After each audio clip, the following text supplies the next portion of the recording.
Monster Hunter Wilds sort dans 4 jours. À l'heure où je tourne cette vidéo, on est le lundi 24 février, et je me lance comme défi de recommencer Monster Hunter World pour la dernière fois. さて、第5期調査団の諸君、そろそろ時間だ。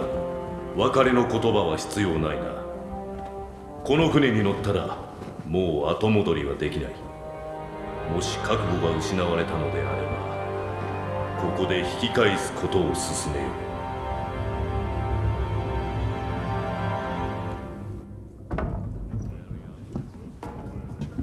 Notre histoire commence dans un bateau.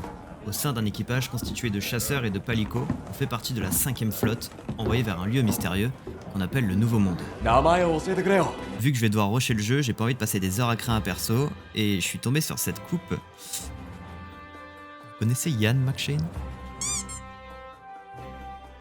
De retour sur le navire, on fait la rencontre de notre partenaire.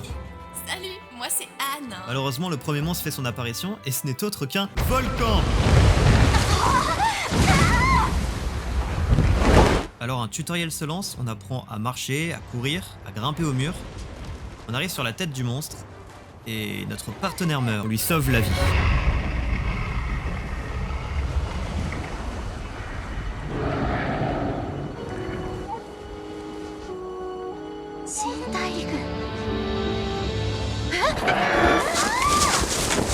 La deuxième partie du tuto peut commencer, on apprend à utiliser la carte.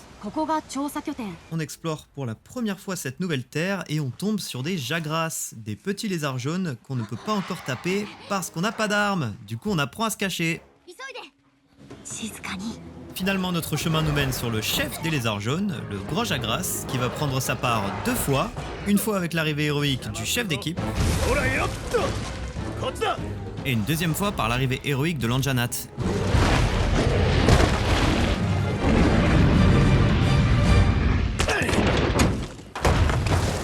Une fois la cinématique terminée, on découvre le village de Astera. Le chef d'équipe nous fait une visite guidée, on apprend où se trouvent les PNJ utiles, comme le forgeron par exemple. On fait la rencontre du commandant, l'homme chargé de commander. Ah oui, entre temps on retrouve notre palico qui a clairement une préférence pour Anne. Après une brève présentation, on nous apprend que tous les 10 ans, les plus puissants monstres du monde, comme le Zora Magdaros qu'on a vu tout à l'heure, traversent l'océan pour rallier les terres sauvages et inexplorées du Nouveau Monde. Et la discussion ressemble un peu à ça. On est là depuis 40 ans et on n'a rien foutu. Tout repose sur tes épaules, chasseur. Les monstres sont dangereux pour l'écosystème, nous devons les tuer. Commencez par étudier les jagras. Direction le coffre pour choisir notre arme et notre armure. Moi je vais partir sur l'épée du chasseur pour cette mission. Une fois sur place, on nous apprend à utiliser la boîte à fourniture qui est très importante parce qu'elle contient des potions et des rations qui augmentent notre endurance par exemple. Les premiers monstres qu'on croise sont inoffensifs, j'ai quand même mené l'enquête pour être sûr. Avant de faire la quête, j'en profite surtout pour récupérer des minerais, des herbes, du miel, des champignons et des ossements qui me seront utiles pour la création d'armes, d'armures et d'objets comme les potions, ça reste un jeu de farm après tout. Viens par ici. C'est une belle bête. Je tue sans trop de mal les jagras en prenant le temps de bien les dépecer parce qu'on est sur Monster Hunter, faut pas déconner. Une fois rentré, j'enchaîne avec la deuxième mission qui est de calmer un troupeau de kestodons. Nous devons les tuer. Avant de faire la mission, je passe à la forge pour me faire un nouvel équipement et je change d'arme, je passe sur des lames doubles. Toujours penser à manger avant de partir en quête, c'est super important. Et la musique est vraiment géniale. Ah oui, ça c'est un petit délice.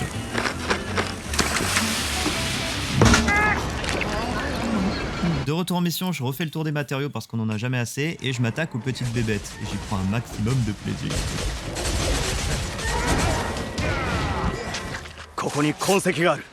Et en effet, curieusement, notre chef d'équipe trouve des traces.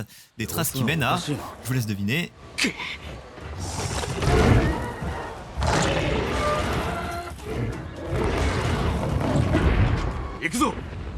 Le but est quand même assez clair. Tuer!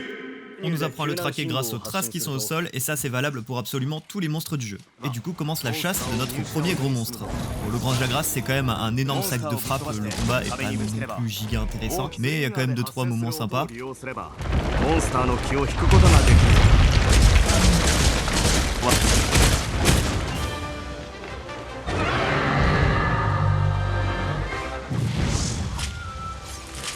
Une fois qu'il est mort, une cinématique se lance et on découvre des traces d'un monstre encore inconnu. Enfin pour nous. À côté de ça, on découvre aussi un morceau du Zora Magdaros. Pour le coup, ça éveille la curiosité et du coup, on décide de rentrer pour faire un rapport. De retour au village, on nous explique que l'intendant souhaite installer un camp dans la forêt pour étudier les résidus du Zora Magdaros et du coup on est envoyé pour sécuriser les lieux. J'en profite pour explorer la map à fond, débloquer les nouveaux camps et récolter 2-3 matériaux au passage et puis je me rends sur place.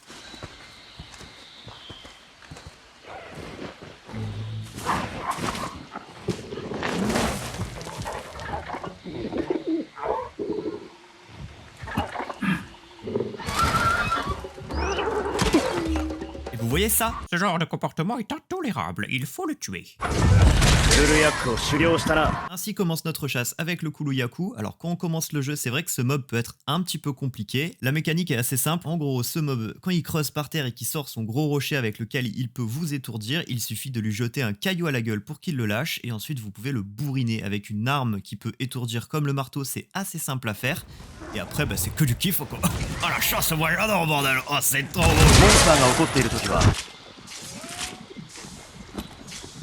Une fois la mission terminée, on débloque le nouveau camp. J'en profite aussi pour ranger ma sacoche et me fabriquer des nouvelles potions. Je passe à la forge pour me fabriquer l'épée longue et je me rends compte qu'il me manque des matériaux.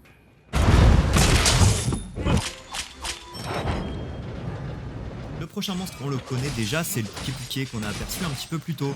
C'est le premier monstre de classe Wyvern d'ailleurs, avec 2 pattes arrière et 2 ailes. Il a aussi la particularité de manger des champignons venimeux et de nous les recracher à la gueule. Par ça, il a pas un pattern très compliqué et le combat est assez expéditif. On va pas se cacher que c'est quand même un petit mob de merde. N'empêche que ses composants sont intéressants, surtout pour mon arme Palico, parce qu'elle inflige le statut poison. Et le statut poison, ça fait des dégâts sur la durée, en plus de nos dégâts à nous. Donc j'ai décidé de lui fabriquer plus l'armure, parce que pourquoi pas, hein, finalement. Parce qu'on peut en fait, qu'on peut, on le fait, hein, voilà. Je remarque aussi le pantalon Kuluyaku qui a un passif qui m'intéresse énormément, qui sont des critiques en plus. Oh non, je n'ai pas les matériaux.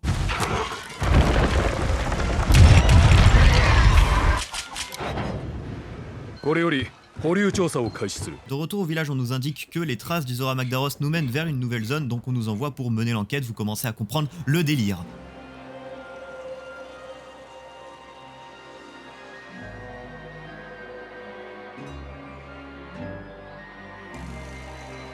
Puis on se tape 20 minutes d'escorte avec un petit chariot, donc moi je fais le tour des matériaux parce que qui dit nouvelle zone dit nouveaux composants. On met tout dans les poches. Il faut nous rendre de l'autre côté du désert, donc on perd pas de temps. Au passage, on croise la Raciane, qui est un nouveau monstre un petit peu trop fort pour nous, qu'on ne va pas faire pour le moment. Donc on continue sagement la petite escorte, voilà, bien accompagnée. La Raciane a décidé de nous casser les coups.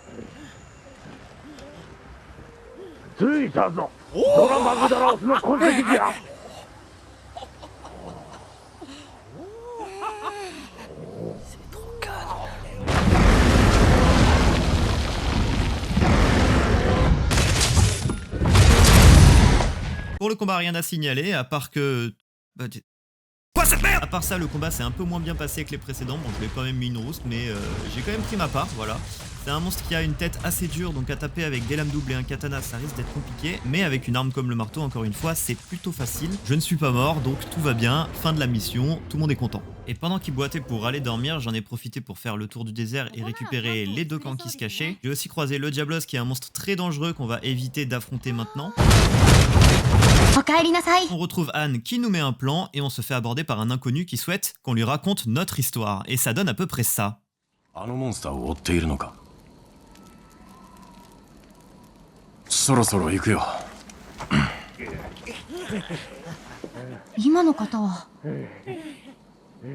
Mais parle! De retour au village, le commandant nous explique que l'un des chercheurs qui était dans le désert a disparu et qu'il faut donc aller le retrouver. Donc on part dans le désert. Voilà. Bon, vous commencez à comprendre la formule, hein, j'ai l'impression. Entre temps, j'ai récupéré un arc et je suis allé dans la forêt farmer des Vespoids qui sont des sortes de moustiques. Très chiants à farmer si on n'a pas une arme à distance pour pouvoir débloquer les nouveaux camps dans le désert et être plus efficace dans les prochaines missions. Une fois dans le désert, on piste les traces du scientifique jusqu'à tomber sur des grosses épines. Mais qu'est-ce que c'est? On suit la piste jusqu'au bout et on arrive jusqu'au scientifique. Et attention... Attention, est-ce qu'on le voit venir cette fois-ci? Un nouveau monstre! Youpi! Si le combat contre le Baros était compliqué, celui-là en tout cas il est très simple. Il est immobile, c'est un monstre très lent qu'on peut massacrer avec n'importe quelle arme. Que du kiff. Dans ses attaques, il a un crachat et quand il vous touche, ça vous met le debuff de l'eau, qui est un debuff qui augmente grandement votre consommation d'endurance. Donc je vous conseille de prendre des baissons avec vous et normalement tout se passera bien.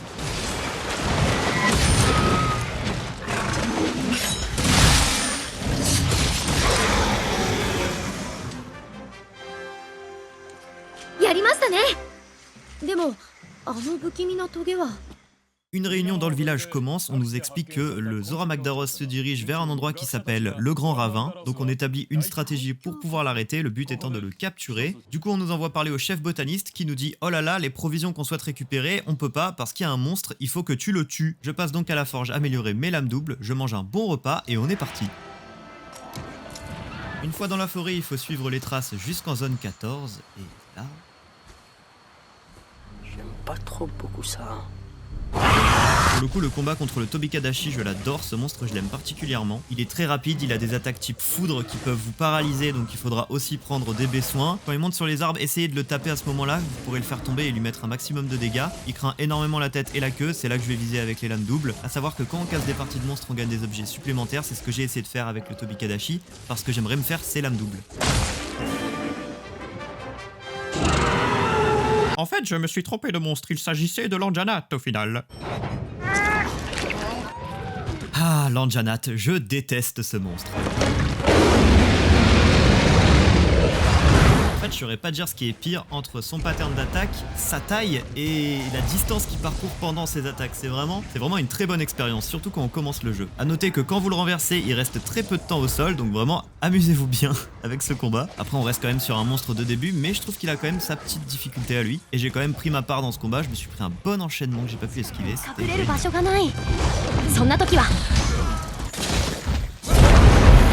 oui, et il crie beaucoup, mais genre, il crie beaucoup.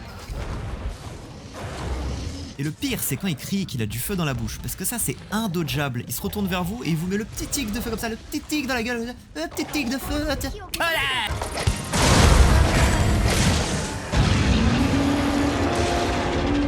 Pendant ce temps, dans le village d'Astera. Bien, voilà le plan. On a construit 2 barrages pour empêcher le Zora Magdaros de traverser le Grand Ravin. Il faudra tirer dessus avec les canons et les balistes. Et si ça ne suffit pas, il faudra monter dessus pour casser des cailloux. Je demanderais bien au village de t'aider, mais je vais pas le faire. Bon courage, chasseur.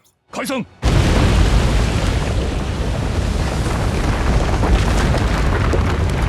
Sakusen Kaishi.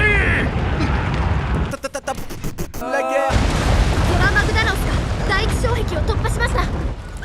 奴の排熱機関を探せ。排熱機関を破壊しました。2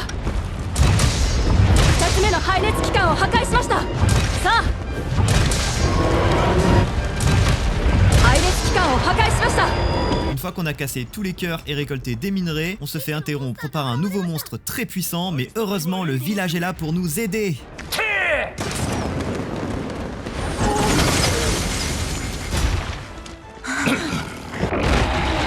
En fait, non.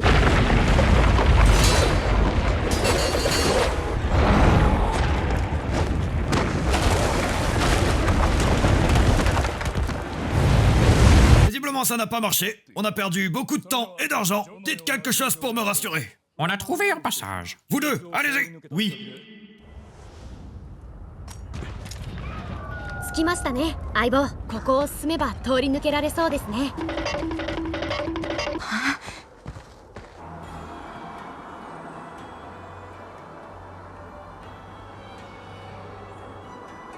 行ってみましょう。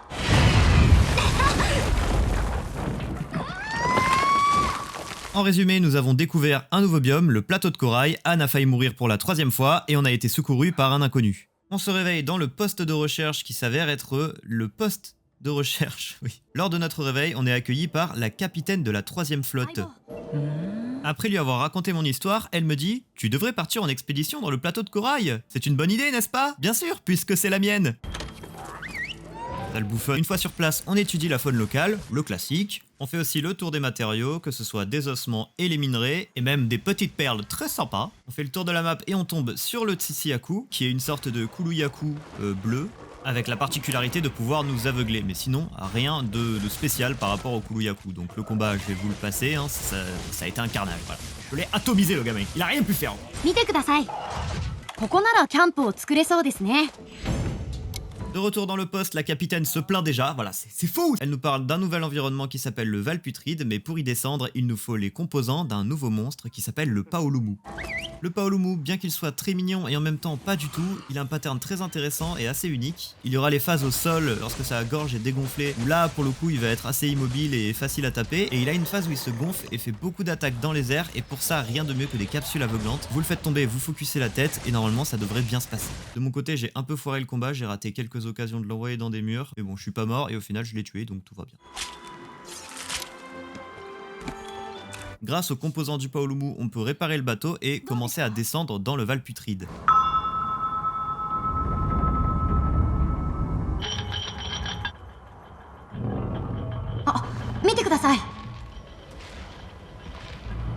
Comment ça, un monstre qui fait de mal à personne? C'est pas possible, tuons-le!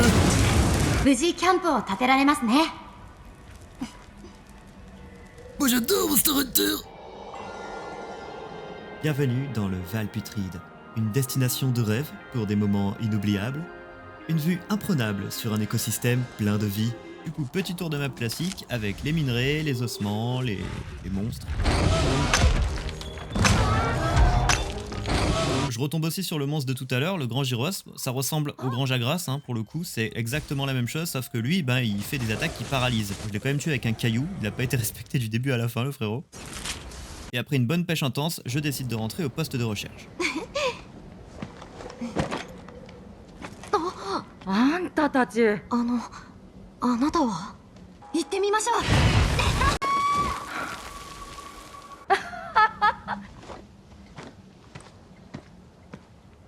En vrai, elle vient de la première flotte, ça fait des années qu'elle étudie le Val, et elle a compris certaines choses, mais elle ne va pas nous le dire, parce qu'on doit se démerder. Avant de partir, je passe à la forge pour fabriquer une arme pour mon chat, une arme qui inflige le statut sommeil, donc ça endort les monstres et ça me permet de leur mettre un gros coup dans la tête avec le marteau par exemple. Au vu des prochaines quêtes, je me fabrique des pièges pour pouvoir capturer les monstres, parce qu'il y a deux façons de finir une quête, tuer le monstre ou le capturer, et le capturer c'est un peu plus facile, et vu la difficulté des prochaines quêtes, je préfère prendre des précautions. Et direction, le bas du Val.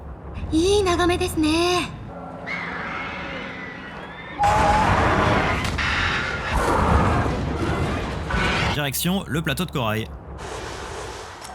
Vous savez ce que j'ai dit tout à l'heure par rapport au monstre volant? Une capsule flash et c'est fini.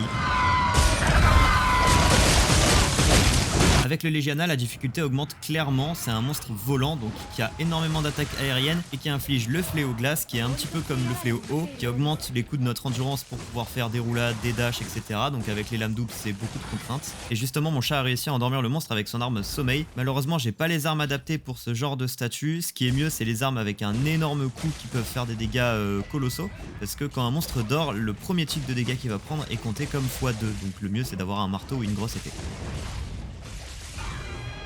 J'adore ce mob, j'en ai farmé énormément. Je trouve que les monstres aériens c'est très facile à battre à partir du moment où on a des bombes flash, ça passe tout seul. Et du coup je vais en profiter d'avoir des pièges pour le capturer. Voilà, la bonne chasse comme on l'aime. Une fois rentré, je fabrique les avant-bras du Legiana pour l'armure et aussi pour le passif qu'elle me donne qui augmente mes attaques sautées de 30%. Et direction le bas du Val. Mais vraiment cette fois. On suit du coup les traces du Zora Magdaros jusqu'au plus profond du Val. Anne décide de nous rejoindre. On sait pas ce qui pourrait arriver là au pif comme ça.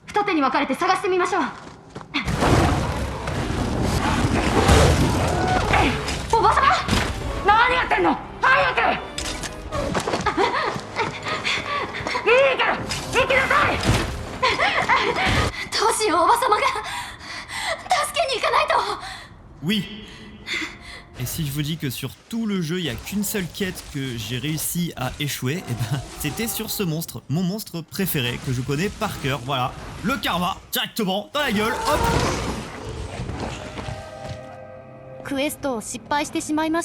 L'Odogaron, je trouve c'est un des meilleurs monstres de Monster Hunter World. Il a des patterns qui sont fous, il a un style qui est incroyable, il ressemble beaucoup au Tobikadashi. En fait j'aime beaucoup cette forme de monstre très rapide avec un système de combo d'attaque. Lui sa particularité c'est qu'il peut enchaîner 3 attaques très rapides et entre temps se reposer rapidement, et c'est pendant cette fenêtre qu'on peut le renverser et lui faire des gros dégâts.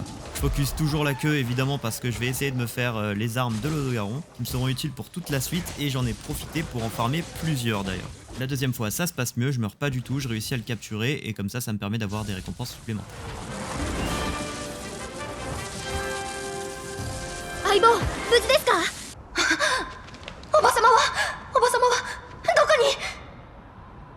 elle est morte. 違うじゃない。どんな場所だと感じた？ On apprend donc que le Valputride est un cimetière à dragons. Les dragons anciens viennent faire la traversée pour y mourir et le plateau de corail se nourrit de ces cadavres pour créer un écosystème unique.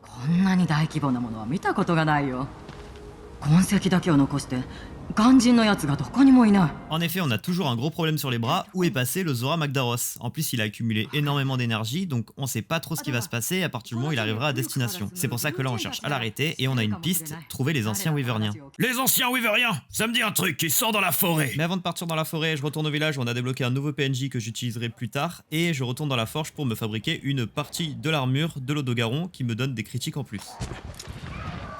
On commence nos recherches. Anne a la superbe idée de se séparer. Elle a toujours pas appris, voilà. Au final, les traces nous mènent au même endroit, mais aucun signe de vie.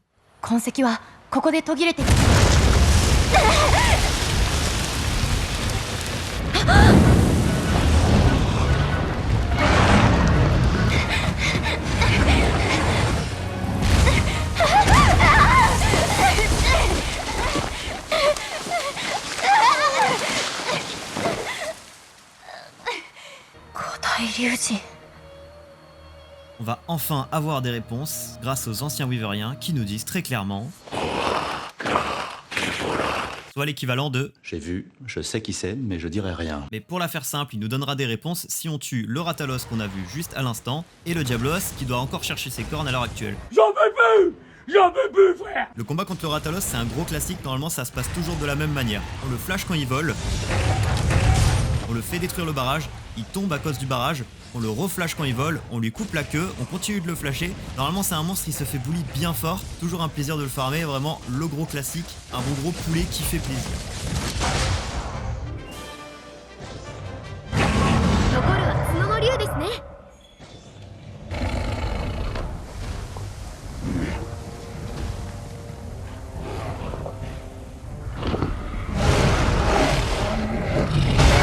Pour le Diablos c'est à peu près la même chose sauf que lui il vole pas donc on le flash, on lui tape la tête, on essaie de lui casser les cornes le plus vite possible parce que ça fait des gros dégâts quand il nous charge. Avec un marteau ça se casse super facilement et on évite de rebondir sur lui parce que sa cuirasse elle est quand même assez résistante. Le monstre a un pattern assez simple une fois qu'on l'a compris, il fait des charges, il rentre dans le sol, il sort du sol et c'est à peu près la même chose, il fait que répéter ça. Pour les moments où il est dehors on peut le flasher, pour les moments où il est sous le sol on envoie des capsules sonores et après il ressort paralysé, on peut l'enchaîner assez rapidement, il tombe très vite.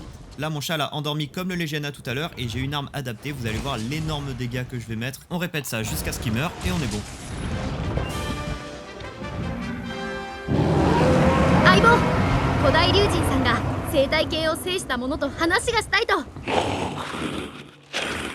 L'ancien Wyverien nous explique que le Zora Magdaros est en train de mourir et que le problème c'est que s'il meurt là où il est, dans la rivière éternelle, il va causer une déflagration immense qui va embraser toute l'île. Et alors les monstres c'est pas grave, mais les humains... C'est beaucoup, Sylvain, quand même. Mina. Bien, le Zora Magdaros est de retour, mais j'ai prévu un bateau, donc tout va bien se passer.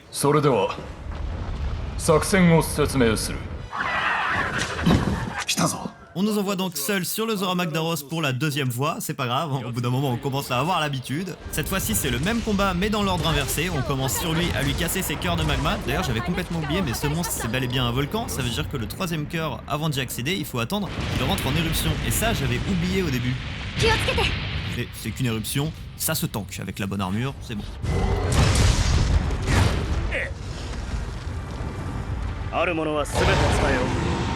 On va aussi retrouver le Nergigante qu'il va falloir combattre. J'ai failli mourir 2 fois, mais pas par lui, à cause du Zora Magdaros cette fois-ci. Mais au final, ça ressemble énormément à la quête juste avant, donc on va passer tous les détails. Je retourne sur les canons, je lui tire dessus, etc. De toute façon, c'est bien beau, mais le plus utile, c'est ce levier, parce que quand on l'active...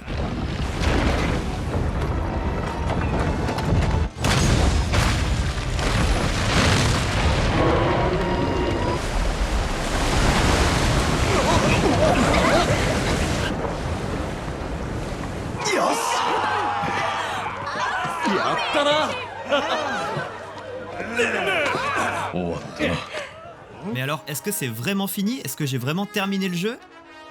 Oh que non.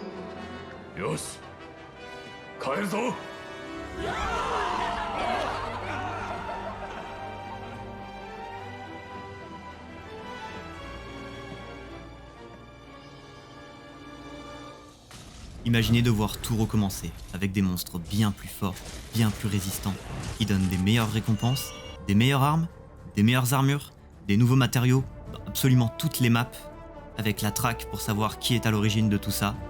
Bienvenue dans le mode expert.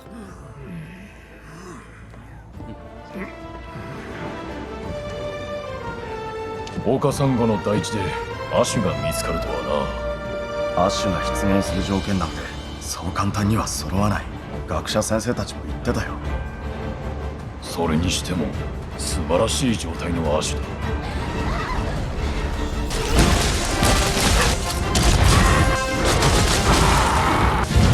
ほど栄養豊富な食事だ。そこなら心当たりがあるが。大団長、やっと帰ったか。お前たちの活躍っぷりを見てたぞ。よくやったな。見ていたなら手伝ってくれてもよかっただろう。なーに、信じていたからな。あそれより見てくれ。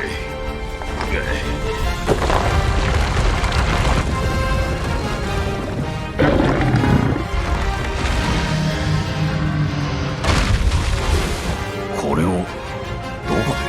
あのでかい古竜を迎撃した場所からさらに奥地があった。そこにゴロゴロしてたぞ。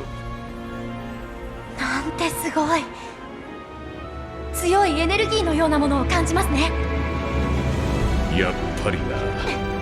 こいつは一連の事象に関係ありそうな予感がするな。今からそれを調査に行くぞ。誰か行きたいやつはいないか。おい、一番生きのいいのは。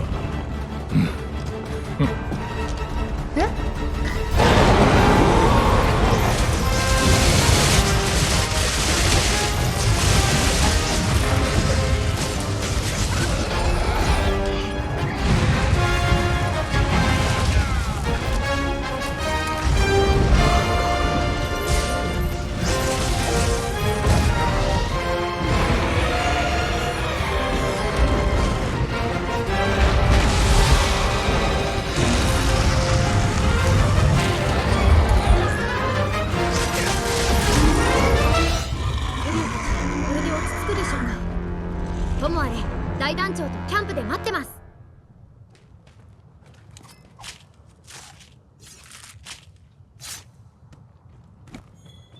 Après la défaite des dragons anciens, j'ai effectué quelques préparatifs, j'ai amélioré mon arme et mon armure, et j'ai pris mon dernier repas avant de me rendre là où tout converge. Je vous remercie beaucoup d'avoir regardé cette vidéo, c'était un immense défi pour moi, finir le jeu en 3 jours et monter cette vidéo en un seul. Je suis complètement KO, mais vraiment content d'avoir réussi le défi.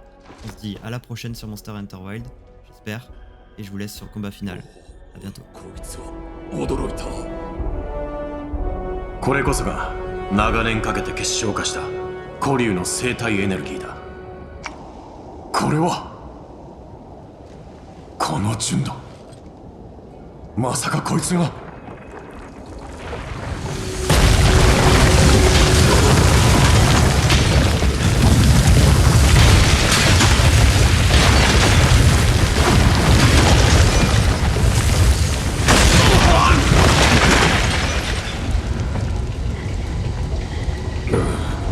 いかん。